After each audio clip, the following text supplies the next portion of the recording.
గమనించండి ప్రియులరా, ఈరోజు చాలామంది వ్యసనాలకు అలవాటు పడిపోయి దాని నుంచి బయటికి రాలేని పరిస్థితి. ఆరోగ్యం పాడైపోయిన తర్వాత ఇప్పుడు బాధపడుతూ ఉంటారు. అయ్యో, నా లివర్ పాడైపోవడానికి నా అలవాట్లే కారణం, నా కిడ్నీస్ పాడైపోవడానికి నా అలవాట్లే కారణం, నా కుటుంబం ఇలా పాడైపోవడానికి నా యొక్క వ్యసనాలే కారణం. అందరూ కూడా చక్కగా సంపాదించుకుని చక్కగా వృద్ధి చెందారు, నా కుటుంబం దరిద్రలో ఉండటానికి కారణం ఏంటంటే నా వ్యసనమే, నాకున్న పాపిష్ట అలవాటే అని అప్పుడు బాధపడితే ఏం ప్రయోజనమో ఉండదు. కాబట్టి దేవుడు మాట్లాడుతా, నీకు సమయం ఉండగానే, అవకాశం ఉండగానే దేవుని యొక్క ఉపదేశాన్ని ఆలకించు. దేవుడు విడిచిపెట్టమన్న చెడుతనాన్ని విడిచిపెట్టడానికి ప్రయత్నం చేయి.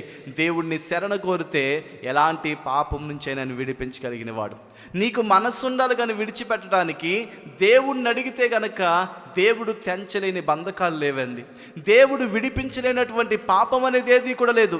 ఏ పాపంలో నువ్వు బానిసైనప్పటికీ కూడా ఆ పాపపు యొక్క బంధకాల నుంచి దేవుడు విడిపించగలిగిన సామర్థ్యం కలిగిన వాడు.